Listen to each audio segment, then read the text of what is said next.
diagnosis with a rare form of bone cancer. Of course, we have seen in recent weeks some chatter about whether Tulsi Gabbard would, in fact, be one of the next members of the Trump cabinet to leave the administration for one reason or another. She's had full-throated support up until now, and so now we are hearing she is leaving. Let's go to CBS News political director Fin Gomez. Fin, what are you hearing about this late-breaking news? Not much. It's basically what you're hearing right now, Reed, but we are hearing from that letter. She explains about this rare form of bone cancer that her husband has, and saying that he faces major challenges in the coming weeks and months. At this time, must step away from public service to be by his side and fully support him through this battle. She does say, Reed, in this letter, that she had made significant progress at the Office of the Director of National Intelligence, advancing unprecedented transparency and restoring integrity to the intelligence community. She's been the DNI since the beginning of the Trump administration. And if you recall, she was a former Democratic presidential candidate who became one of the few Democrats to join the president's administration, in large part because she supported a large part of his America First platform on foreign policy. But this does come as a surprise. This news just breaking a little while ago. Reed. Do you get a sense in Washington, D.C. that Tulsi Gabbard had the support of the Trump administration in recent weeks? Because there was all of that talk about that perhaps she could be the next one to lead the administration. Look, there was some discussions. There was some there's some contrast between her positions Fin on Gomez, Iran we're going to a initially. CBS.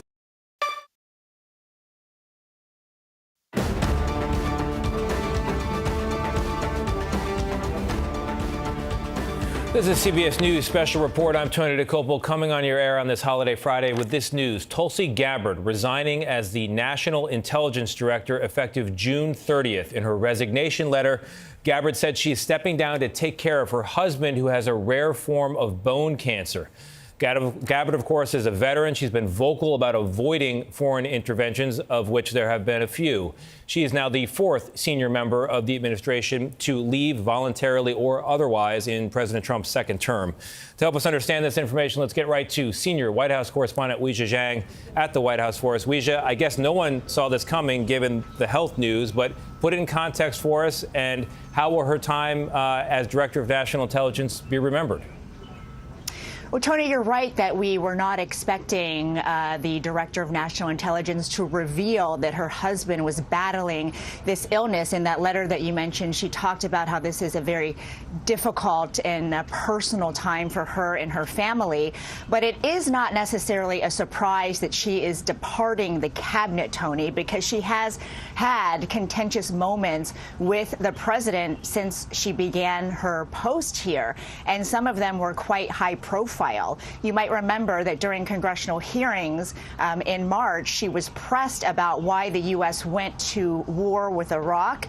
She testified to Congress that the U.S. intelligence community did not believe Iran was building a nuclear weapon, which was in direct opposition to President Trump, who later came out to say, frankly, she is wrong. There was another episode during which her deputy, Joe Kent, wrote a scathing letter in his resignation talking about his opposition to the Iran war. And Gabbard did not mention Kent by name. She ultimately said that the president makes these decisions, but she did not go against that deputy who obviously was on the other side of President Trump. So there have been moments, including, Tony, our own reporting, that the president had floated the idea of firing Gabbard in the past several months. But this is a surprise, to your point, that she is talking about her husband's health and having to take care of him. We have not yet heard from President Trump, by the way, Tony. He is on his way to New York, where he will be attending a campaign event. But of course, we are waiting for his reaction to this at any moment. Yeah, and our thoughts are with the Gabbard family. I hope her husband's health improves. In the meantime, we'll deal with the politics. And on that, I want to bring in CBS News national security contributor Samantha Vinograd. She's been raised on the phone for us here. She was the Assistant Secretary for Counterterrorism at Homeland Security in a prior administration. Sam, how will this exit change the Director of National Intelligence position, the work, the responsibilities? Well, certainly, Tony, Tulsi Gabbard has used her tenure as Director of National Intelligence to restructure the intelligence community apparatus overall, as well as the priorities that are guiding intelligence community collection and analysis.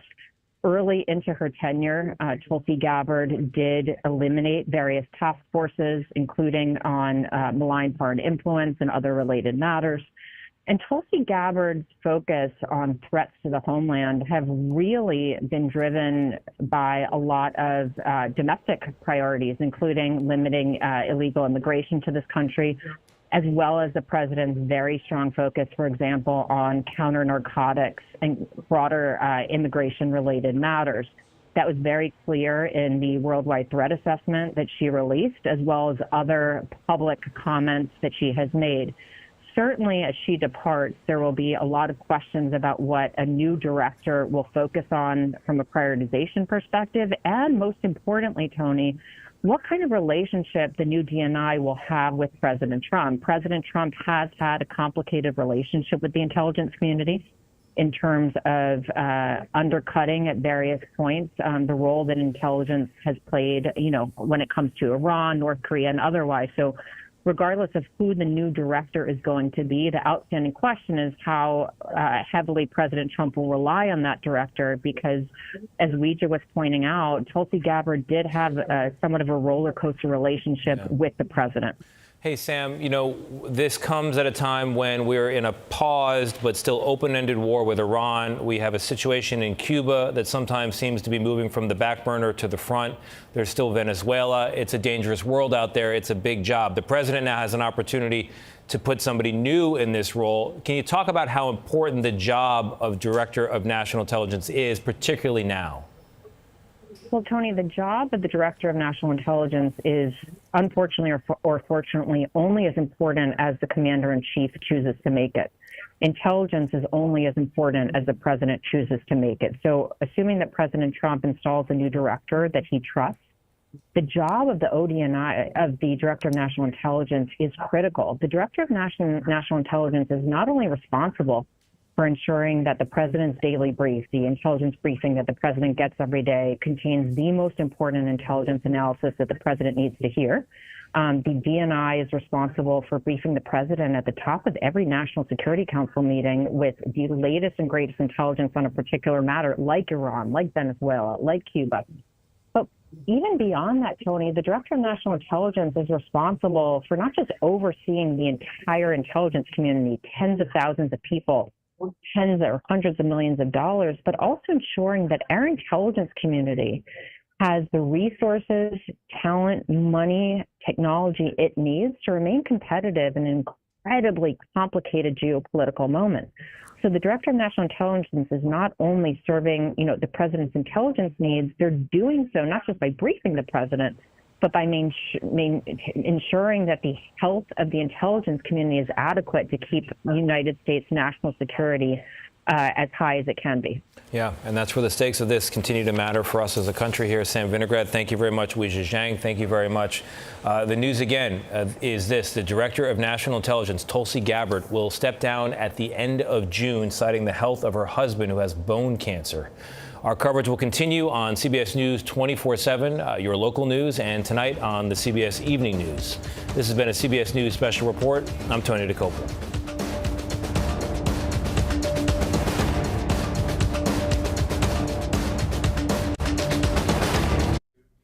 All right, so let's scaffold off of what Tony DeCopel just reported there with Weija Zhang and others. Let's go ahead and bring up that letter that Tulsi Gabbard released. This is got the letterhead of the National Intelligence Office there.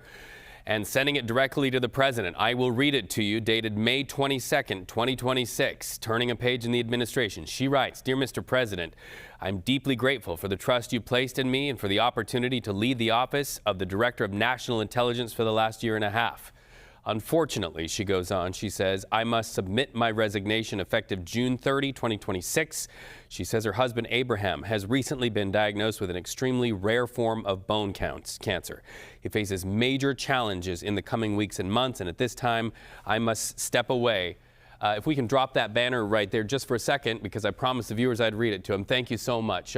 Step away from public service to be by his side and fully support him through his battle. She goes on to talk about how her husband has been her rock and steadfast through her deployment, et cetera, et cetera, et cetera. So the bottom line, that is a letter from Tulsi Gabbard directly to the President of the United States. Catching all of this news and disseminating it to the world is Weijia Jiang, CBS News senior White House correspondent. Weijia, first of all, there's the personal angle to this story and then the political angle to this story. Tulsi Gabbard citing personal issues, but our own reporting has said that this has been something that some wondered if it was next to happen with the administration. That's right, Reed. CBS News has been reporting in recent months that the president had been floating the idea of replacing DNI Gabbard after a rocky tenure since she began her post here. Remember, before she took on this job, before she joined the administration, she was extremely vocal about the U.S. not getting entangled in foreign wars. And so when she was in the hot seat up on Capitol Hill defending the administration's decision to attack Iran, which ultimately led to the war that is ongoing, she said that the intelligence community did not have any evidence that Iran was building a nuclear weapon, which went directly against one of the reasons President Trump cited for launching that initial attack on Iran. There has been other episodes in which she had to make tough decisions about what to say because she could have been at odds with President Trump. For example, her deputy, Joe Kent, wrote a scathing letter in his resignation talking about his opposition to the Iran war, and she did not condemn those words afterwards. She did not personally fire Kent and ultimately issued a statement to say that it is the president who makes decisions about personnel. So, you know, there have been moments where her longevity has already been in question, Reed. So it's not necessarily surprising that she is departing now. What is completely new information is the reason that she has given the public. As you mentioned, she has to tend to her husband, who is battling a very rare form of cancer. Of course, our thoughts are with him and their entire family. In the letter, she ends it by thanking President Trump for understanding during this deeply difficult and personal time, Reed. Of course, the public will remember at the beginning of President Trump's second term, Tulsi Gabbard was a lot more vocal. And then we started to see an arc where we saw and heard less of her in those cabinet meetings, et cetera. Can the public read anything into that? And did you yourself, as somebody who has proximity in covering the Trump administration, see that she was a little less vocal as the months went on? Well, it wasn't just that she was less vocal, but there was certainly less exposure for her. You know, when the president was launching strikes from out of town, she was here in Washington with the vice president and other officials, but not in his inner circle when he was making some critical decisions when it came to the war in Iran. And so that was notable. And also, yes, after her congressional hearings, you know, we did start seeing and hearing less from her. But it should be noted that on the numerous occasions that the president himself and other spokespeople, including the press secretary you see right there, really defended Gabbard and insisted she wasn't going anywhere. It was just last month that the president was asked on Air Force One whether he still had confidence in Gabbard, and he said yes. So she was able to survive those challenging instances in which her view didn't necessarily align with the president's, and ultimately now she is leaving because of a personal matter, Reed.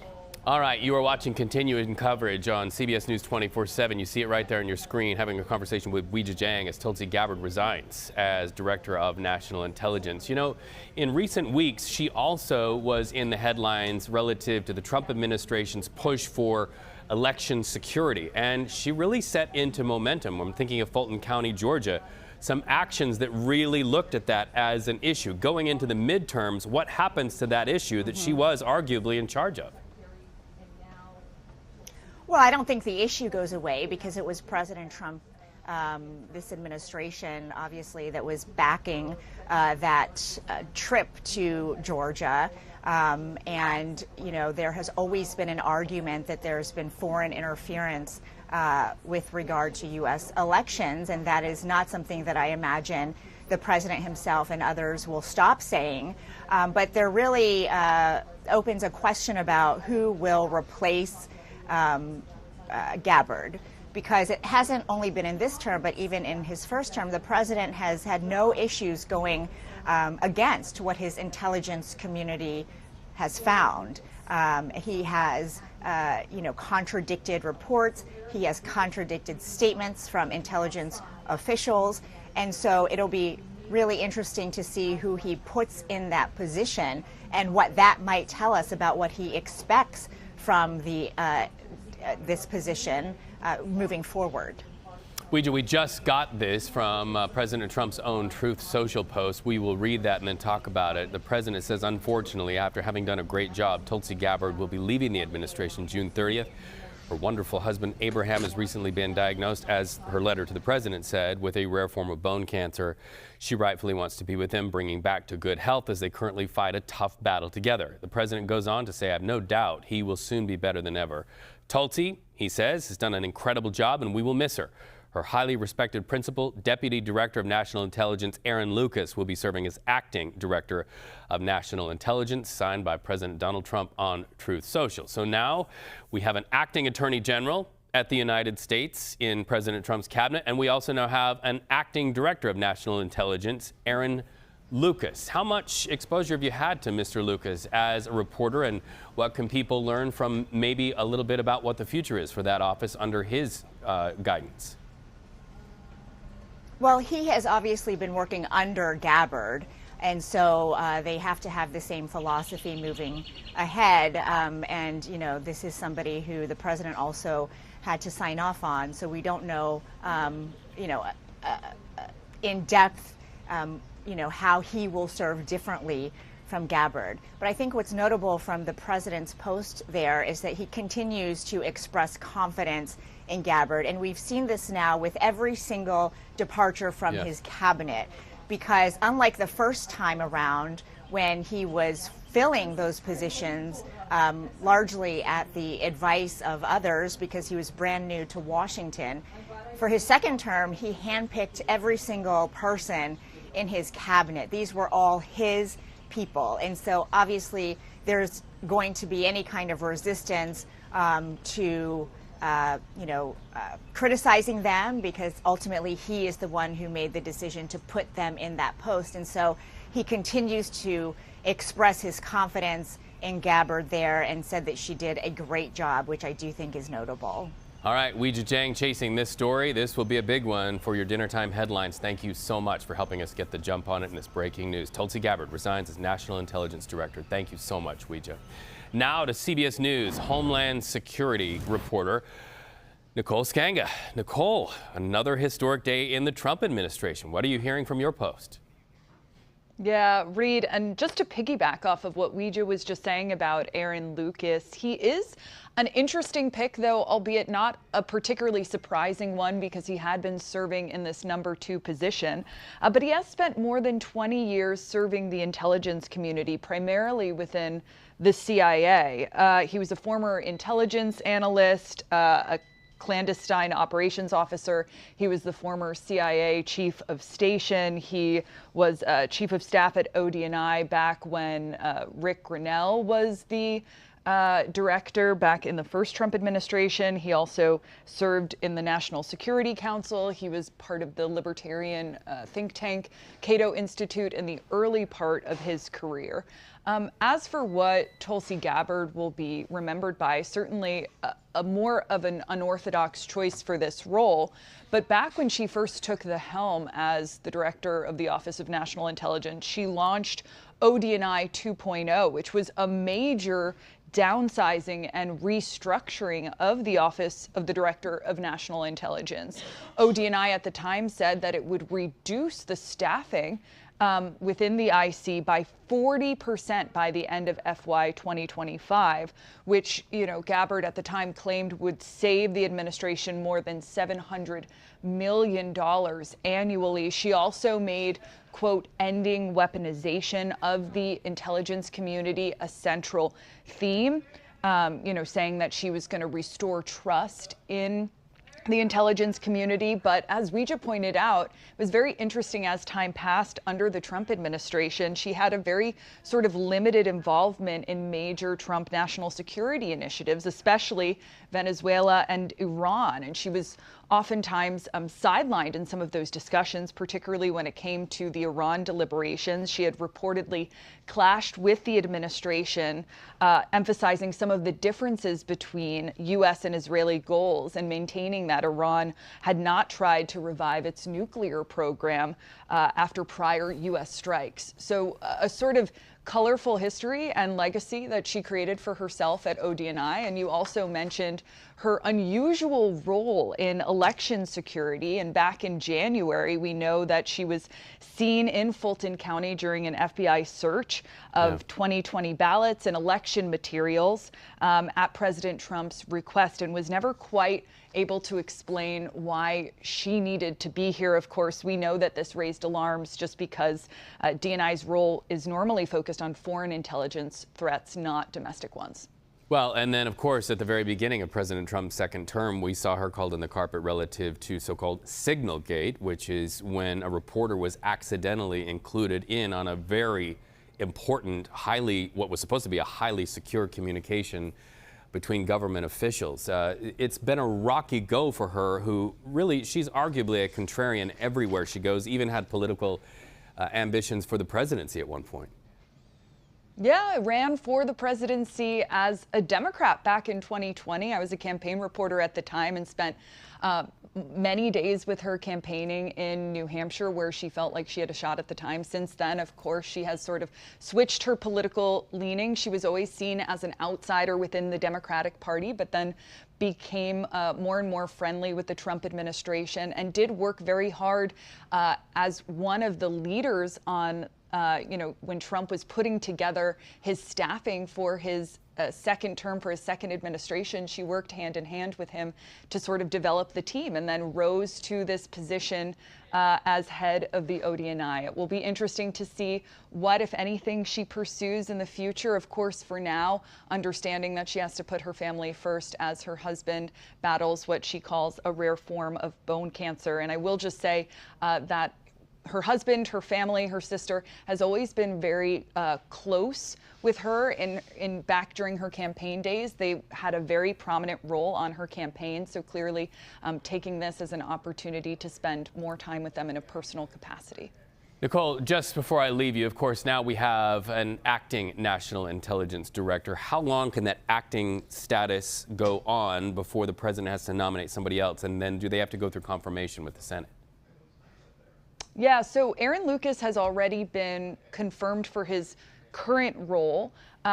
If he were to be the permanent nominee, he would need to be nominated to, lead ODNI. This administration, though, seems to instead like to sort of appoint people for a limited time before they can find a sort of replacement.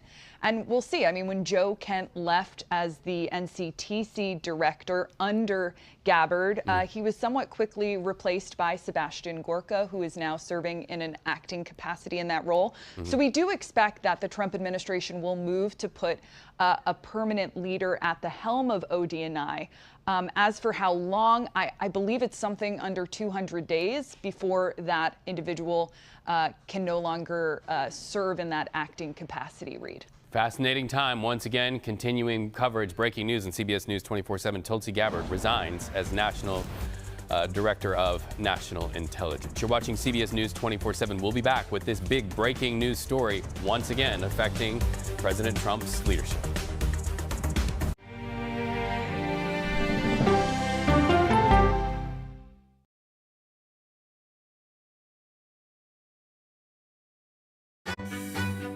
I want to know what's going on in the world. You can't do that if you're just sitting in a chair, reading about what other people have found. You have to get out there and listen. By telling people about each other, you actually bring this country together. There are big questions that all of us are asking. I want to get you the answers. I'm Tony DeCopel. Join me on the CBS Evening News.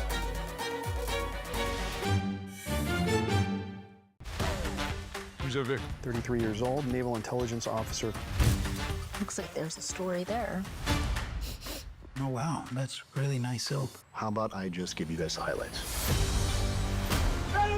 Everyone down! The robbery and the murder are connected. Genius, McGee.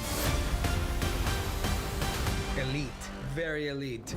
NCIS is all new CBS Tuesday, 8/7 Central, and streaming on Paramount+. Go to the ends of the earth, half a world away, and reach for the stars. If I take time to think, they might go get Brad. Experience thought-provoking, Something that speaks to people across time. innovative, It's this magical process. and truly original reporting. You've discovered you're more of a songwriter. Where does that leave you? Great question. Because there's always something new under the sun. There's a lot more on the menu on CBS Sunday morning. We're U.S. Marshals. We do this job because others can't. Saddle up, cowboy. Over 25 million viewers Try to keep up. have made CBS's Marshals TV's #1 new show. Turn you into a cowboy yet? Back on the crazy train. Let's go. My Marshals came up big today. Marshals, a new era of Yellowstone. New episodes CBS Sunday and streaming on Paramount+. I think I asked direct questions. I don't know that they're tough questions per se. Why doesn't he tell Republicans, come into my office, let's hammer this thing out? Margaret, it's a totally fair question. Why are you opposed to this deployment? It's unconstitutional. That's the role of Face the Nation, to focus on the issues at hand. That means a civil conversation with perspective. Inside Abbey Road Studios, This almost makes us Beatles. the Police's Stuart Copeland Love the drums. What is it about the orchestra? creates Wild Concerto Look at that. I'm Tony. I work for CBS. to tell the story. I'm Tony DeCopel, live from one of the many cities in this region under fire.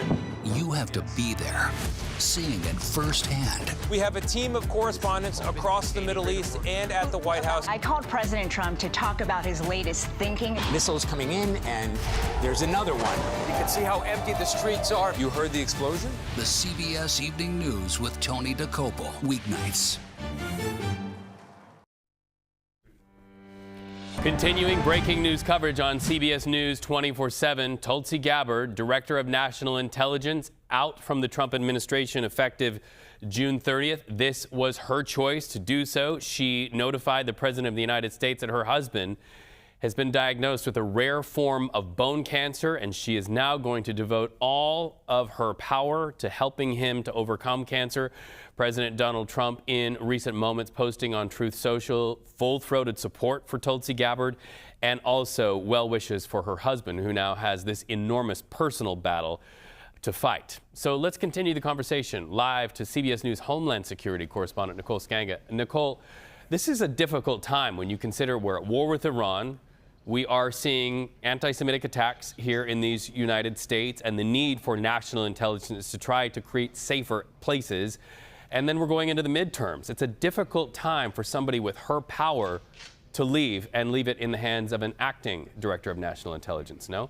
Yeah, this is an incredibly challenging time. Not only do we have the ongoing war with Iran and a ceasefire on the brink, we also have the ongoing situations in Venezuela and in Cuba. And as you mentioned, all of this is coming at a time of heightened national security, heightened concerns about the state of the homeland with the increase in domestic violent extremism and concerns about the targeting of faith-based institutions and, of course, anti-Semitism. So this is a very tenuous time for this administration. While we were at break, Reed, I was doing a little bit of research just to understand how long Aaron Lucas, who was the #2 under Gabbard, could serve in this acting capacity. Now, since Gabbard is going to serve in her role through June 30th.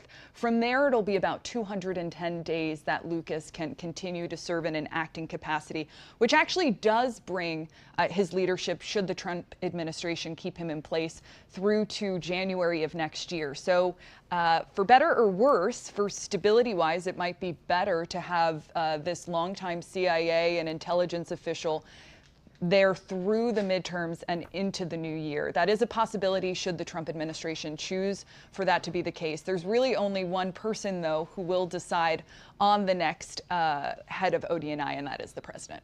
All right, we appreciate this. This will definitely drive headlines going into dinner time. Tulsi Gabbard leaving the Trump administration. By the way, she's the 4th cabinet member to leave the Trump administration. Continuing coverage throughout the day on CBS News 24/7.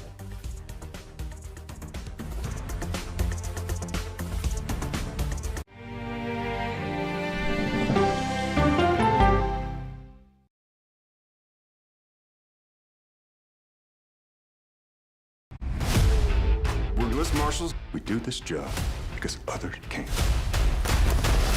Saddle up, cowboy. Over 25 million viewers Try to keep up. have made CBS's Marshals TV's #1 new show. Our Marshals came up big today. Marshals, a new era of Yellowstone. New episodes CBS Sunday and streaming on Paramount+. We don't want to accept that there's evil that walks amongst us, but it does. You know how when you meet somebody, you can't put your finger on it, but something's not right? You never know what anybody is capable of. I am a serial killer who's only killed once. Did you think when this goes public, this town's gonna be shocked? Absolutely. When you're dealing with a 30-year-old cold case, it seems like there's not a lot of hope. We knew there was a monster out there and we were going to find him and get him. Look at him just coming around the corner like that.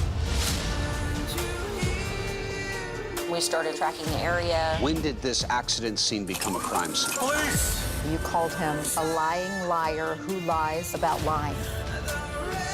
Do you know why we're stopping you today? What makes you so sure that you stabbed your sister while you were sleepwalking?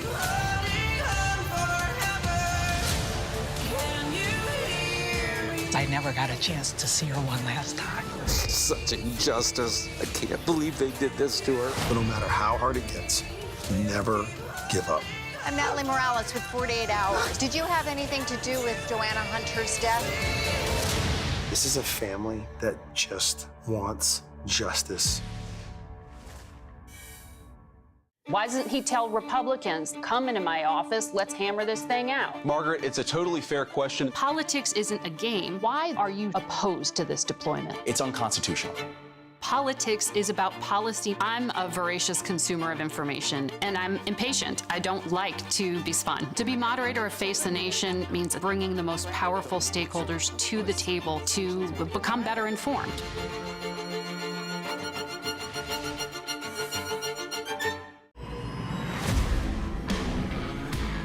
Isolation and gentlemen, calling glass. Dear spy. Well, nothing gets past the feds, does it? We got work to do. I don't really trust anyone. Those are the only people worth trusting. CIA. New series CBS Monday after a new FBI.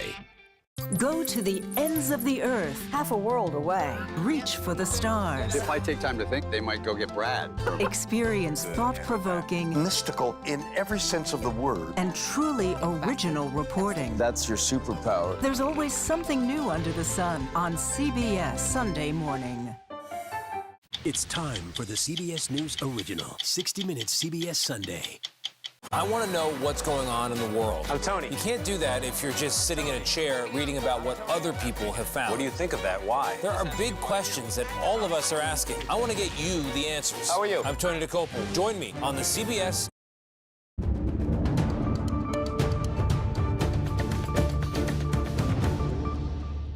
Hi, thanks for joining us here on CBS News. I'm Lindsay Reiser, and we're following breaking news out of Washington, where the National Intelligence Director, Tulsi Gabbard, is resigning from the Trump administration. Gabbard is a veteran who has been outspoken about avoiding foreign interventions. She'd largely been sidelined from President Trump's national security operations, including in Venezuela and Iran. Gabbard is the fourth senior member of the administration to leave or be fired in President Trump's second term. In her resignation letter addressed to the president, she writes, "I am deeply grateful for the trust you placed in me and the opportunity to lead the Office of the Director of National Intelligence for the last year and a half. Unfortunately, I must submit my resignation effective June 30th, 2026. My husband, Abraham, has recently been diagnosed with an extremely rare form of bone cancer. At this time, I must step away from public service to be by her side." President Trump then posted a note on Truth Social saying in part Gabbard did an incredible job and that she will be missed. He also announced Principal Deputy Director of National Intelligence Aaron Lucas will serve as Acting Director of National Intelligence. We have team coverage on this. Homeland Security correspondent Nicole Skanga is at our Washington bureau, but we are going to begin with CBS News senior White House correspondent Weijia Jiang. What more are we learning about her departure? Well, Lindsay, I think you laid it out in that letter that she submitted to President Trump. She said that she has to be with her husband during this very difficult and deeply personal time for her family, as he has been diagnosed with a rare form of cancer. And so obviously our thoughts are with her and her family as they battle this together. That is also what the president said in his post about it, saying, unfortunately, after having done a great job, Gabbard will be leaving the administration. He went on to say, of course, it makes sense that she wants to be with her husband at this time. But, you know, obviously there have been speculation already in the past several months, as you laid out, that she might be the next to depart the cabinet. But, you know, it is notable that President Trump did not mention any of that during his post, in which he praised her and talked about what a great job she has done. It's also notable that despite our reporting that he had been considering replacing her before, that when asked publicly, he had always said that he has full confidence in Gabbard. Obviously, this is a trying time for her and her family, but how else will her time there be remembered? Can you give us any more examples or evidence that we have that maybe she was on the outs with the administration? Well, as you mentioned, even before she joined this administration, she was extremely vocal about the U.S. staying out of any foreign conflicts. And we saw that come to light when she testified on Capitol Hill, even though she always stressed that, you know, those decisions would always be the president's, and it was her job to inform him of the intelligence and what the community had gathered. She did testify that there was no evidence that Iran was building a nuclear weapon, which was a big reason why the president said he launched that initial strike into Iran that led to the ongoing war. Another instance is when one of her deputies, Joe Kent, wrote a scathing letter opposing the administration's decision to attack Iran in his resignation letter. And Gabbard did not publicly denounce what he said. She did not fire him, even though there had been pressure to do so. And so, you know, these are examples of when she was not in direct alignment with the president. But again, she was able to, you know, stay in her position and navigate those challenges despite being, you know, not exactly in line with the president. Gabbard will be the fourth cabinet member, as I mentioned, to depart from the post, senior cabinet member. Are we getting any indications of whether the White House is concerned about this? No, this is not rare for there to be, you know, departures in cabinets, you know, a year and a half in.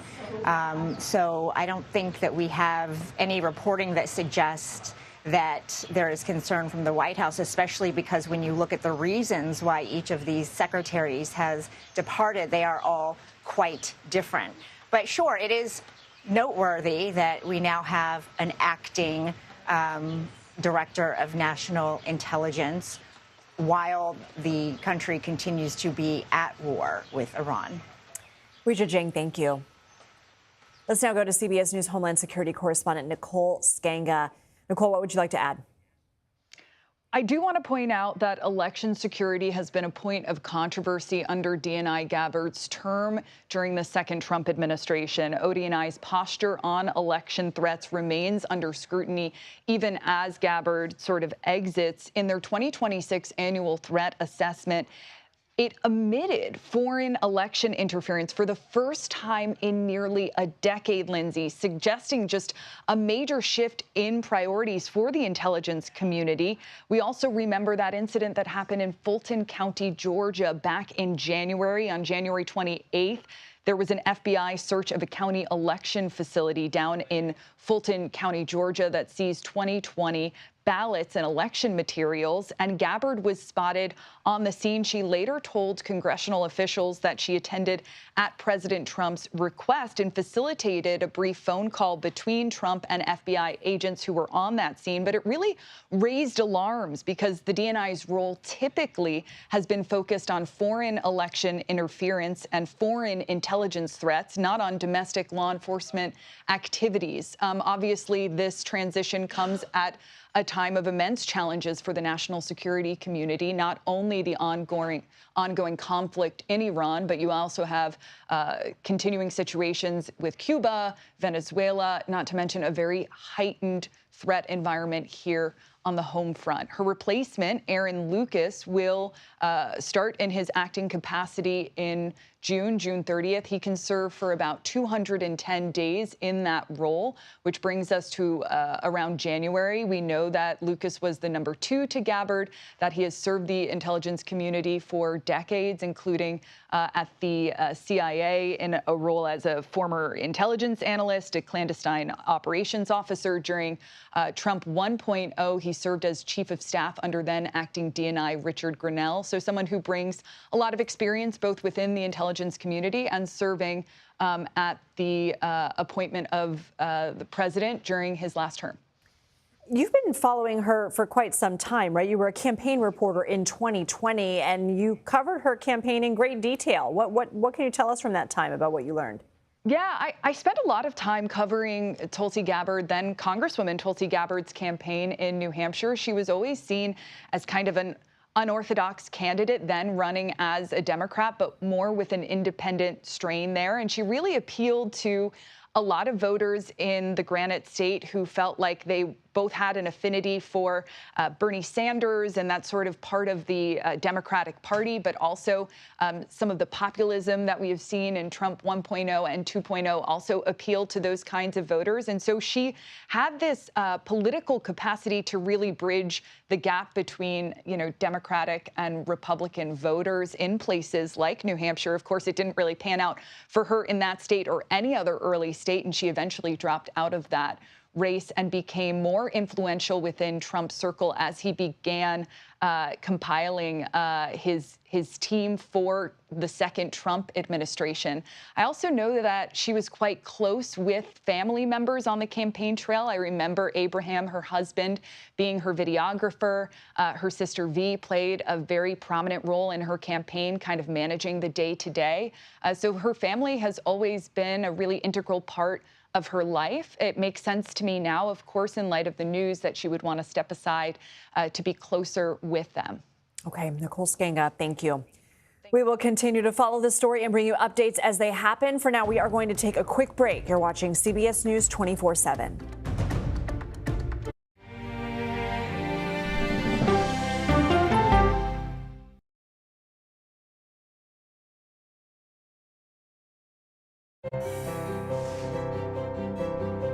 The only way to get a 360-degree understanding of America is to get out there in America. There really is no swing at all when it comes to the priorities of everyday people. We care about how secure our job is, whether we can plan on retiring with dignity, whether our kids can have a brighter future than we have today. These are the fundamentals of American life, and I think they can be again.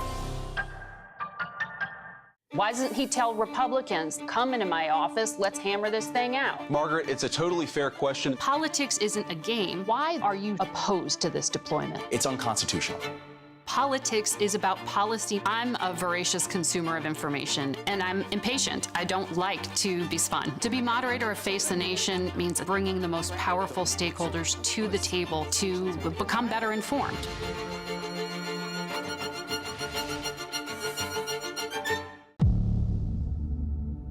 We don't want to accept that there's evil that walks amongst us, but it does. You know how when you meet somebody, you can't put your finger on it, but something's not right? You never know what anybody is capable of. I am a serial killer who's only killed once. Did you think when this goes public, this town's gonna be shocked? Absolutely. When you're dealing with a 30-year-old cold case, it seems like there's not a lot of hope. We knew there was a monster out there, and we were going to find him and get him. Look at him, just coming around the corner like that. We started tracking the area. When did this accident scene become a crime scene? Police! You called him a lying liar who lies about lying. Do you know why we're stopping you today? What makes you so sure that you stabbed your sister while you were sleepwalking?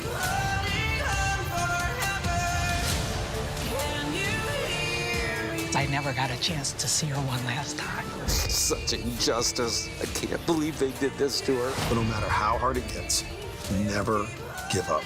I'm Natalie Morales with 48 Hours. Did you have anything to do with Joanna Hunter's death? This is a family that just wants justice.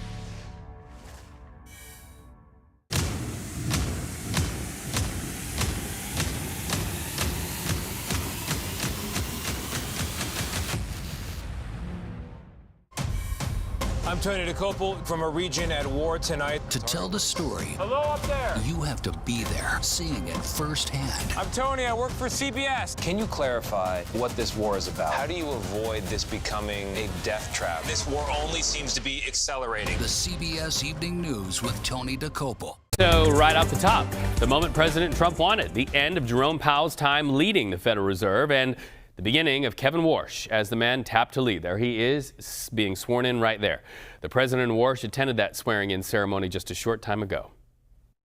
I know that Kevin has the deepest respect and reverence for the institution he will lead starting today. We're so lucky to have him. I want Kevin to be totally independent. I want him to be independent and just do a great job. Don't look at me, don't look at anybody, just do your own thing and do a great job, okay? My goal now is to create an environment in which the best people can do their life's best work and to face every challenge in the spirit of common purpose and devotion to the national interest.